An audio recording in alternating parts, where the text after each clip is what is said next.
Hey there! Today we're going to look at how to copy a layout from another drawing in AutoCAD. So let's get started. First, open your AutoCAD drawing and go to the Layout tabs at the bottom of the screen.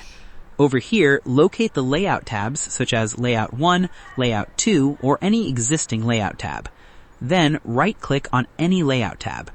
After that, from the menu that appears, click on From Template. Over here, a file browser window will open.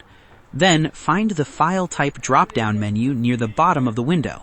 After that, change the file type from DWT to DWG files. Then browse to the DWG file that contains the layout you want to copy. Over here, select the desired DWG file and click Open. After that, a new window will appear showing all the layouts available in that drawing. Then select the layout or layouts you want to copy. After that, click OK. Over here, the selected layouts will be copied into your current drawing.